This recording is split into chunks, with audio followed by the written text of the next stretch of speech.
Have you ever felt like someone's words or actions ruined your entire day? Maybe it was a rude comment, a thoughtless gesture, or even just an unexpected inconvenience. It's frustrating, isn't it? But here's the truth. No one has the power to control your emotions unless you let them.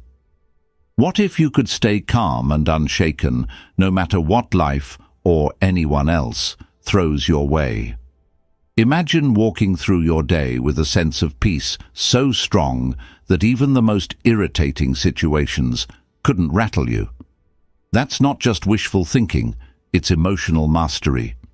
In this episode, we're diving into 10 transformative lessons that will help you stop reacting impulsively, let go of anger, and regain control over your emotions.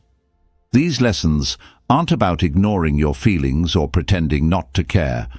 They're about building the mental strength to navigate life's challenges with grace and clarity.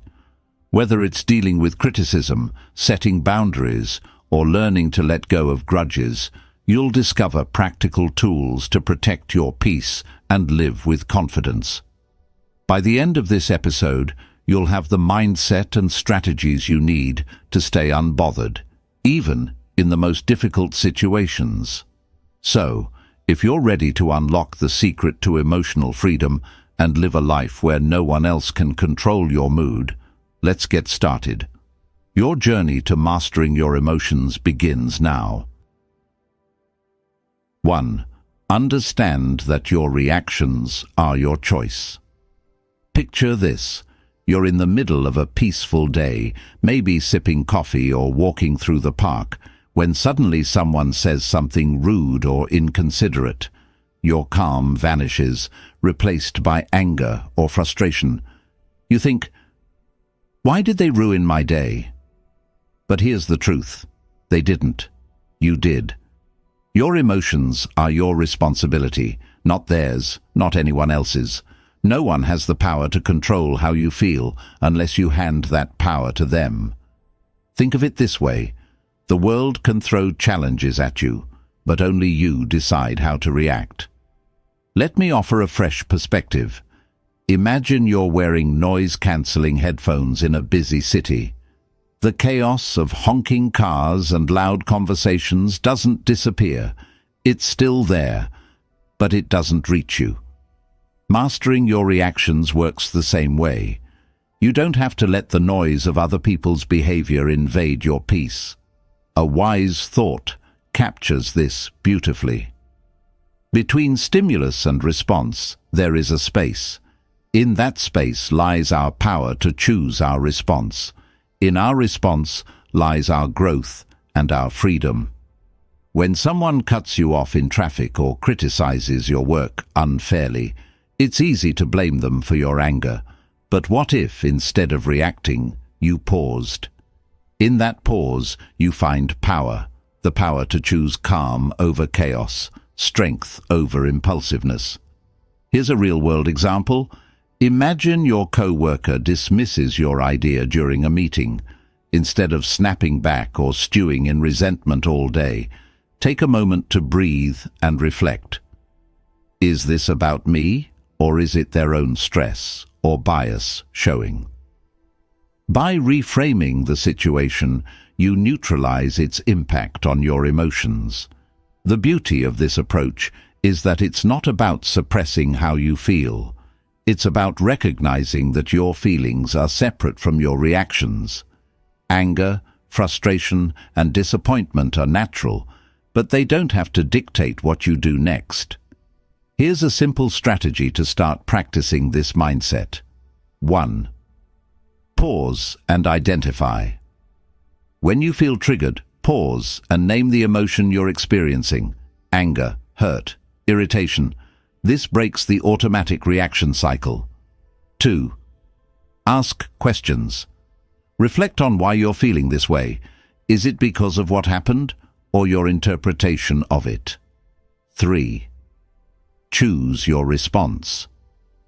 Decide how you want to act based on your values and long-term peace, not the heat of the moment. Imagine the freedom of walking through life unbothered by others' actions. The rude stranger, the thoughtless remark, the minor inconvenience. All of them lose their grip on you when you take control of your reactions. In every moment, you have a choice. You can let others dictate your emotions, or you can reclaim your power and protect your peace. The next time someone tries to push your buttons, remember, their behavior doesn't define you. Your reaction does. And in choosing calm, you gain not just emotional mastery, but true freedom. 2. Stop expecting people to behave like you. But when you find yourself in need, they're nowhere to be found. Disappointment washes over you and you think, how could they be so inconsiderate? I would never treat them this way. Here's the hard truth. People don't operate by your standards or values. They act based on their own. Expecting others to think, behave, or respond the way you would is like trying to control the weather. It's impossible and only leads to frustration. Think of it this way. Each person is walking their own path, shaped by their experiences, beliefs, and priorities. When someone does something that annoys or hurts you, it's often not a reflection of you. It's a reflection of them. Trying to change or control their behavior only leaves you feeling powerless. Instead of focusing on how others should act, focus on accepting them as they are. Let me give you an example. Imagine a co-worker who constantly interrupts during meetings. Instead of seething with frustration or trying to teach them a lesson, recognize that their habit has nothing to do with you. By letting go of the expectation that they'll change, you free yourself from unnecessary emotional turmoil. A wise thought sums this up perfectly. Expectations are the root of all suffering. The less you expect others to behave in a certain way, the more you protect your peace. Here's a practical exercise to help you let go of these expectations. 1. Acknowledge your assumptions. When someone upsets you, ask yourself, what was I expecting them to do? 2. Challenge that expectation. Reflect on whether it's realistic to expect someone else to act exactly as you would. Shift your focus. Instead of trying to control their behavior, focus on how you can respond calmly and maintain your peace. Think about how liberating this mindset is. The rude stranger, the forgetful friend, the inconsiderate co-worker. None of them have the power to disrupt your emotions unless you let them. When you stop expecting others to meet your standards, you take back control of your reactions.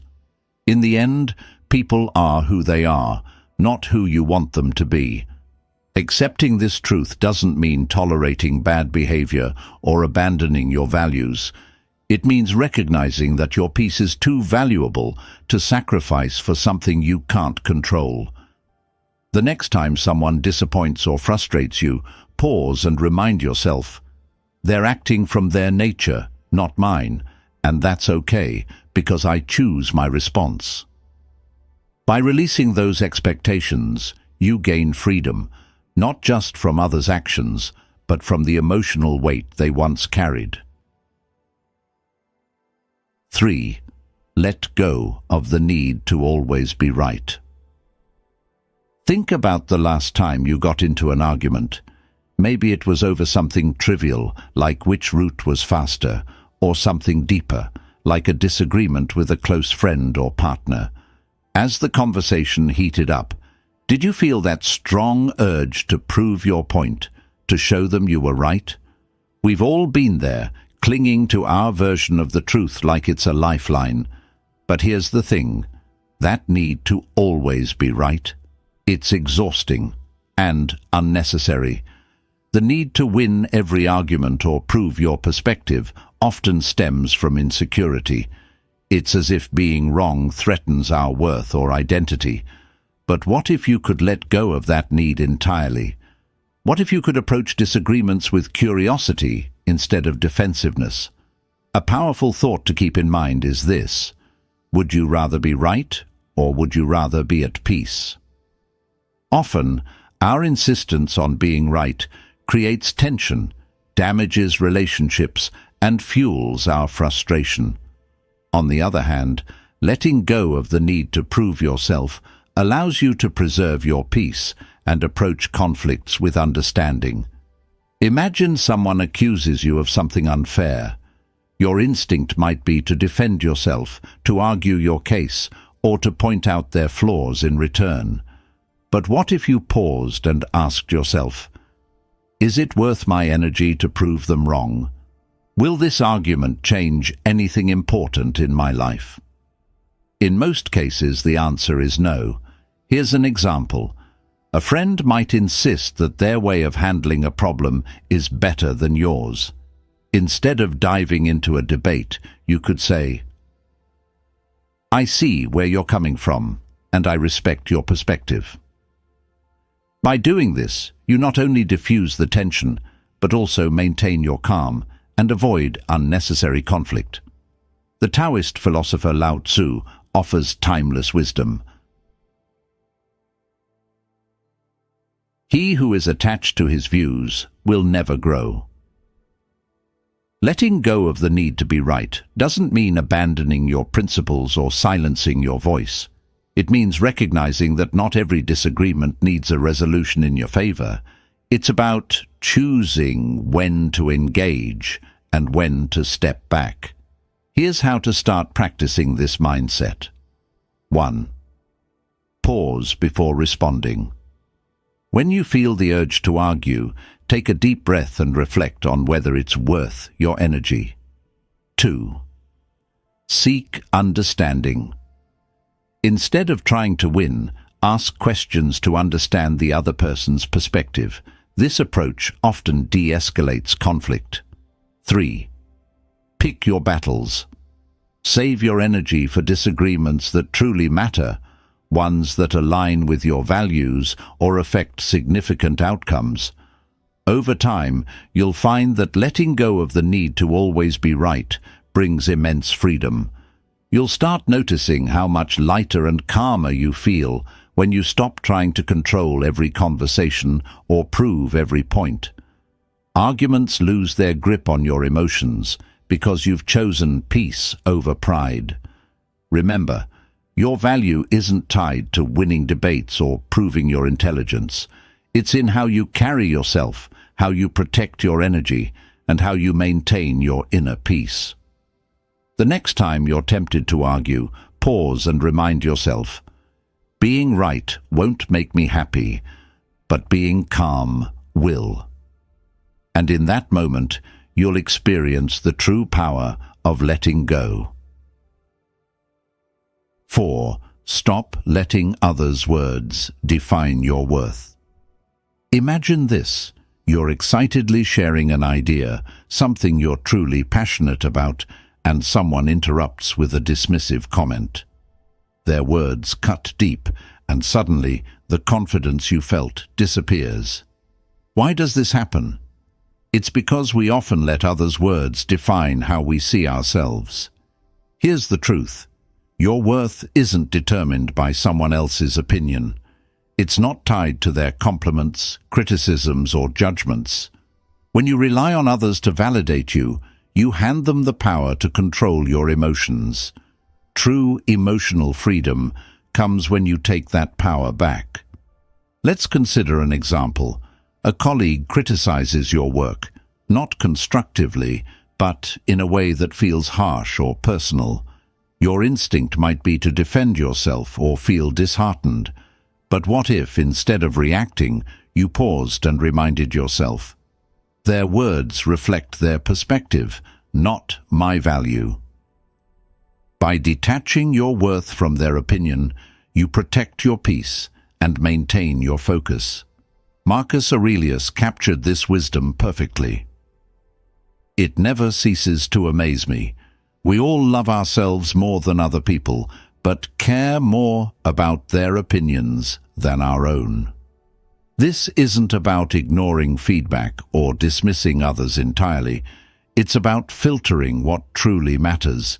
Constructive criticism can help you grow, but unwarranted negativity doesn't deserve space in your mind.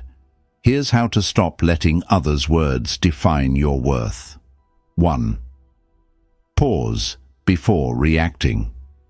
When someone's words sting, take a moment to breathe. This pause gives you the chance to choose your response instead of reacting impulsively. 2. Separate fact from opinion. Ask yourself, is there truth in what they're saying, or is it just their perspective? Focus on what helps you grow and let the rest go. 3. Reaffirm your worth. Remind yourself that your value isn't tied to anyone else's approval. Your worth is intrinsic, independent of external validation. Lao Tzu offers another layer of wisdom. Care about what other people think, and you will always be their prisoner. Letting go of the need for validation doesn't mean you stop caring about people. It means you stop caring about opinions that don't serve your growth. By doing so, you free yourself from unnecessary emotional weight. The next time someone's words challenge your confidence, pause and ask yourself, am I letting this define me, or can I choose to focus on what I know to be true about myself? In that moment, you reclaim your power and remind yourself that no one's words can diminish your value unless you let them. True strength lies not in avoiding criticism, but in knowing your worth regardless of it. When you stop letting others' words define you, you create space for authenticity, confidence, and peace. And that's a life no one can take from you. 5. Protect your energy by setting boundaries. Picture this. A friend calls you in the middle of your busy day, asking for help with something they could probably handle on their own. Or perhaps a coworker dumps a last-minute task on you, assuming you'll say yes. You feel the weight of obligation, but also the frustration of knowing this will disrupt your plans. Why is it so hard to say no? Here's the truth. Protecting your peace requires setting boundaries, and boundaries aren't selfish. They're necessary. Without them, you let others dictate your time, energy, and emotional well-being. Saying yes to everyone else often means saying no to yourself. A powerful reminder comes to mind. You can't pour from an empty cup. If you're constantly giving without protecting your energy, you'll find yourself burned out, resentful, and disconnected from your own needs. Boundaries are how you safeguard your emotional freedom while maintaining healthy relationships. Think about this. When someone oversteps your boundaries, it's not their fault. It's yours for not clearly defining and upholding them. People aren't mind readers, and unless you communicate what you're okay with, they'll continue to push, often unintentionally. Setting boundaries is a form of self-respect, and it also teaches others to respect you. Here's an example. Imagine you're always the person friends come to for advice, even late at night. You want to be supportive, but it's draining your energy. Instead of silently resenting them, you could say something like, I care about you, but I need to keep evenings for myself to recharge. Let's talk tomorrow instead. This approach is firm yet kind, and it protects your peace without damaging the relationship. Epictetus reminds us, freedom is the ability to live as we wish. Living freely doesn't mean ignoring others' needs.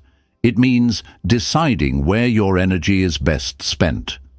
Boundaries let you choose your priorities and ensure you're not giving more than you can handle. Here's how to start setting boundaries effectively. 1. Be clear and honest. Communicate your limits calmly and directly. People are more likely to respect boundaries when they understand them. 2. Use I statements. Focus on your needs rather than blaming others. For example, say, I need some quiet time after work. instead of, "You're always bothering me." 3. Stick to your boundaries. Once you set a limit, uphold it. Consistency shows others that you're serious about protecting your space. Lao Tzu offers another perspective. He who knows when to stop does not find himself in trouble. This wisdom reminds us that knowing your limits and respecting them prevents unnecessary stress and frustration. Boundaries aren't walls to shut people out. They're bridges to healthier, more balanced relationships. The next time you feel overwhelmed or taken for granted, pause and ask yourself, have I communicated my needs clearly? Am I honoring my own boundaries? By setting limits, you free yourself from unnecessary obligations and reclaim your energy for what truly matters. Remember, you're not responsible for managing everyone else's feelings or fixing their problems. Your primary responsibility is to yourself, your peace, your time, and your emotional well-being. So, protect your energy, set your boundaries, and watch how much lighter and more in control you feel. Because when you prioritize yourself, you give the best version of yourself to the world. 6. Detach from the opinions of others. Imagine this. You share an idea you're proud of with a group of people, but instead of support, you're met with criticism or indifference. That sting of disappointment? It's real, and it can spiral into self-doubt. But here's a question to ask yourself. Why does their opinion carry so much weight? The need for approval is deeply ingrained in us, but relying on external validation is like chasing shadows. You'll never truly catch it. Emotional freedom begins when you stop letting the opinions of others define your worth. Think of it this way. Everyone views the world through their own lens, shaped by their experiences, biases, and insecurities. What someone says about you often reveals more about them than it does about you. When you internalize their opinions, you give them power over your emotions and decisions. Why let someone else control your narrative? A simple yet powerful thought to remember. Your worth isn't up for debate. It's not tied to what others think of you, whether it's praise or criticism. It's something intrinsic, unshaken by external noise. Let's consider a practical example. Imagine you're wearing a brand new outfit you love, and a co-worker makes a passing remark. That's an interesting choice. You could let their comment ruin your confidence, or you could remind yourself that their opinion doesn't diminish your joy. When you detach from the need for approval, you free yourself to live authentically. The Stoic philosopher Epictetus said, "If you want to improve, be content to be thought foolish and stupid." This might sound harsh, but it's liberating. Growth often involves going against the grain or doing things others might not understand. Seeking approval can hold you back, while embracing your own path, even if misunderstood, sets you free. Here's how to start detaching from the opinions of others. 1. Question their importance. When someone's opinion bothers you, ask yourself, why does this matter to me? What authority do they have over my life? 2. Reaffirm your values. Focus on what matters to you, not what others expect. Ground yourself in your goals and principles. 3. Practice letting go. When criticism or judgment arises, acknowledge it without clinging to it. Picture their words as leaves floating down a stream, there but not lasting. Lao Tzu offers another perspective. Care about people's approval, and you will be their prisoner. This doesn't mean ignoring feedback or isolating yourself from others. It means filtering out what doesn't serve you. Constructive criticism can help you grow, but unwarranted judgment, that's theirs to carry, not yours. Think of detaching from opinions like shielding yourself from bad weather. The rain may fall, but it doesn't have to soak you. By focusing on your own inner compass, you remain grounded no matter how others perceive you. The next time someone's words shake your confidence, pause and ask yourself, am I living for them or for me? By choosing to detach, you reclaim your freedom, protect your peace, and build a life that's authentically yours. Remember, your path is yours alone, and it's far too important to be swayed by fleeting opinions. 7. Respond with silence, not anger. Imagine this. You're in a heated argument. Someone says something hurtful or intentionally provocative, and you feel the anger rising. Your heart pounds, your face heats up, and your instinct is to fire back with a cutting remark. But what if, instead of reacting, you simply said, nothing? Silence is one of the most powerful tools you have when dealing with others' negativity. It's not about conceding or avoiding confrontation. It's about choosing calm over chaos. Responding with silence doesn't mean you're weak. It means you're strong enough to value your peace over the need to retaliate. There's wisdom in this. The less you respond to negativity, the more peaceful your life becomes. Silence speaks volumes. It says, I won't let your behavior control me. Let's take an example. Imagine someone at work undermines you during a meeting, trying to make you look bad in front of others. You have two choices: engage in a back-and-forth argument, or pause and respond with silence. By staying silent, you deny them the reaction they seek and maintain your composure, showing everyone around you who truly holds the higher ground.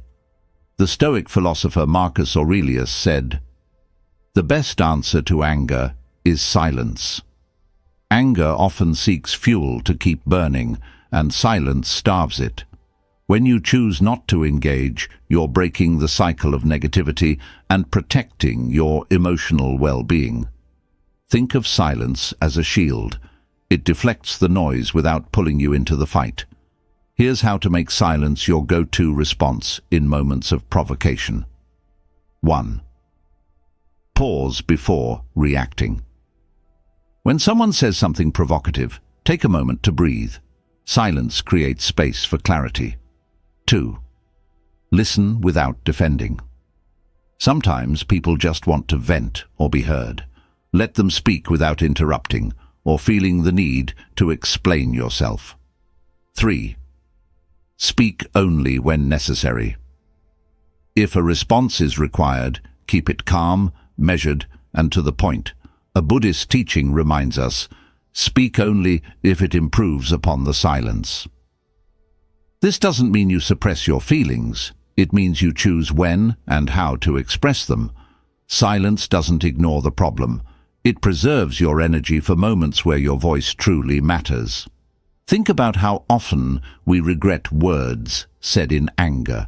Silence removes that regret. It allows you to reflect, reassess, and respond thoughtfully rather than impulsively. And often, silence says more than words ever could. The next time someone tries to provoke you, pause and ask yourself, will responding add value, or will it simply escalate the situation? By choosing silence, you protect your peace, demonstrate strength, and keep control of the narrative.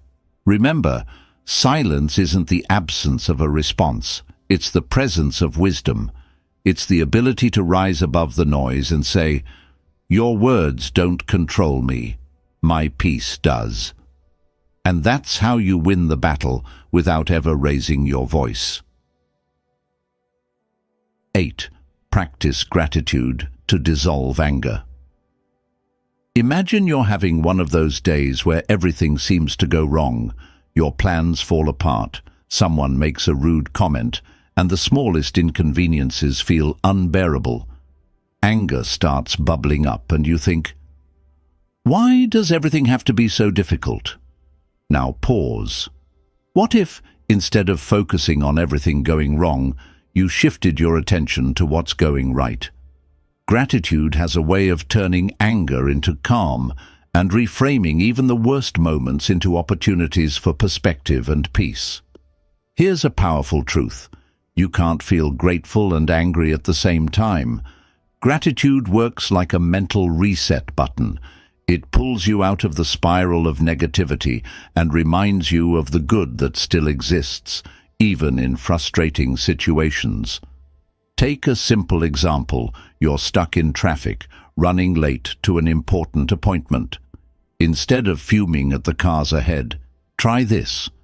Take a deep breath and think of 3 things you're thankful for. Maybe it's the fact that you have a car, the opportunity you're headed toward, or even just the music playing on the radio. It might sound small, but this shift can transform your emotional state almost instantly. The philosopher Cicero said, "Gratitude is not only the greatest of virtues, but the parent of all others." Gratitude doesn't just dissolve anger, it builds resilience, fosters patience, and helps you focus on what truly matters.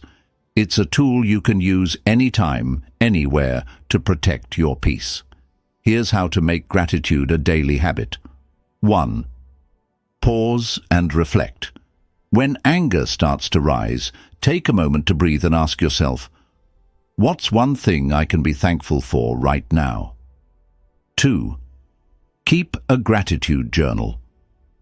At the end of each day, write down 3 things that went well, no matter how small they seem. This trains your mind to look for the positive. Use gratitude as a reframe. When faced with a challenge, think about what you can learn or how the situation could be worse. Gratitude often comes from recognizing what you still have. For example, let's say someone criticizes you harshly. Instead of letting anger take over, try reframing it. I'm grateful for the chance to learn from this feedback, even if it wasn't delivered kindly. This doesn't excuse the other person's behavior, but it keeps you in control of your emotions. The Buddha reminds us, let us rise up and be thankful, for if we didn't learn a lot today, at least we learned a little. And if we didn't learn a little, at least we didn't get sick. And if we got sick, at least we didn't die. So, let us all be thankful. Gratitude shifts your focus from what's lacking to what's present. It's not about denying frustration or anger. It's about choosing to prioritize what uplifts you over what drags you down. The next time you feel anger creeping in, pause and ask yourself, what can I be thankful for in this moment? You'll find that gratitude doesn't just dissolve the anger, it replaces it with calm, clarity, and a sense of control. And in those moments, you'll realize that peace isn't something you find, it's something you create. 9. Reframe criticism as a tool for growth. Imagine this. You've just shared an idea you're proud of, maybe at work, with friends, or online, and someone immediately shoots it down with harsh criticism. Your first instinct? Defensiveness, maybe even anger. It's natural to feel this way when your efforts are met with negativity. But what if you could reframe criticism, seeing it not as an attack, but as an opportunity to grow? Criticism, no matter how it's delivered, holds value if you're willing to look for it. It can show you blind spots, challenge your thinking, or push you to improve. When you shift your perspective, criticism stops being a source of frustration and becomes a tool for self-betterment. Here's an example. Imagine you're preparing a presentation, and a colleague points out several flaws in your work. You could dismiss them thinking, they're just trying to undermine me. Or you could pause and reflect. Is there truth in what they're saying? How can I use this feedback to improve? By choosing the second approach, you turn what might feel like an attack into a stepping stone. A wise thought captures this perfectly. Criticism, like rain, should be gentle enough to nourish growth without destroying roots. This doesn't mean all criticism is valid or worth your attention. Some people criticize out of envy, ignorance, or malice. The key is to filter what you hear, keeping what's constructive and discarding what's not. Here's how to handle criticism with grace. 1. Pause before reacting. When faced with criticism, take a moment to breathe. This helps you avoid reacting emotionally. 2. Evaluate the source. Consider who's giving the feedback. Do they have your best interests in mind? Is their perspective informed? Find the lesson. Even poorly delivered criticism can carry a valuable insight. Ask yourself, what can I learn from this? Let's take a more personal example. Imagine a family member makes a critical remark about your choices, like your career or lifestyle. Instead of arguing or shutting down, you could say, "I hear your concerns. I'll think about what you've said." This response shows maturity and gives you the chance to reflect later without escalating the conflict. Epictetus offers a timeless reminder. If anyone tells you that a certain person speaks ill of you, do not make excuses about what is said of you, but answer, "He does not know my other faults, else he would not have mentioned only these." This Stoic wisdom reminds us not to take criticism too personally. Instead, see it as part of the journey towards self-improvement. The next time someone critiques you, ask yourself, what can I learn from this feedback? Is this criticism about me, or does it reflect more about them? How can I grow from this moment? Lao Tzu reminds us, knowing others is intelligence, knowing yourself is true wisdom. Criticism, when approached with the right mindset, is a mirror that helps you understand yourself better. It's not always comfortable, but growth rarely is. By welcoming feedback, even when it stings, you develop resilience, humility, and a stronger sense of self. So, the next time criticism comes your way, pause and reframe it. See it not as an obstacle, but as a stepping stone toward becoming your best self. Remember, growth often hides in discomfort, and those who embrace it unlock a level of strength that no criticism can shake. 10. Master the art of letting go. Imagine holding onto a hot coal, determined to throw it at someone who hurt you. But while you're waiting for the right moment, the coal keeps burning your hand. Anger, grudges, and resentment work the same way. They harm you far more than the person who caused your pain. The real strength lies not in holding on, but in letting go. Letting go doesn't mean forgetting or condoning what happened. It means releasing the emotional weight that drags you down, freeing yourself from the control of the past. When you let go, you reclaim your energy, your peace, and your ability to focus on the present. The Buddha puts it beautifully. Holding on to anger is like drinking poison and expecting the other person to die. Think about a time when someone wronged you. Maybe it was a betrayal, an unfair judgment, or an unkind word. How much time did you spend replaying that moment in your mind? How much energy did you waste imagining confrontations or seeking revenge? Letting go is the antidote to this endless cycle. It allows you to move forward instead of staying trapped in the past. Here's an example. Imagine you're at work and a colleague takes credit for your idea. You could spend days stewing over the injustice, letting it affect your mood and productivity. Or you could let it go, recognizing that your worth isn't tied to one moment of recognition. By choosing the latter, you protect your peace and focus on what truly matters, your growth and future opportunities. Lao Tzu offers profound wisdom. When I let go of what I am, I become what I might be. Letting go isn't just about releasing anger or resentment. It's also about letting go of perfectionism, fear of failure, or the need for control. It's about embracing life as it is, with all its unpredictability, and finding freedom in acceptance. Here's how to start practicing the art of letting go. 1. Acknowledge your feelings. Suppressing emotions only makes them stronger.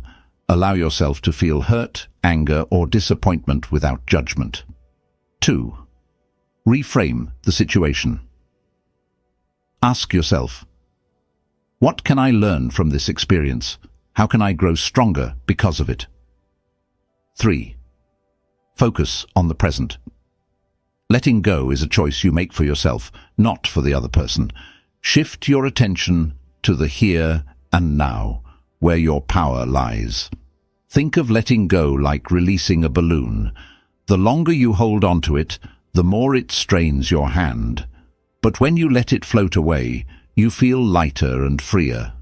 Life becomes less about what happened and more about what's possible.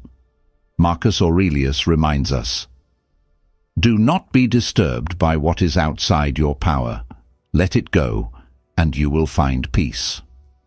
This doesn't mean letting people walk over you or ignoring injustice. It means choosing where to direct your energy.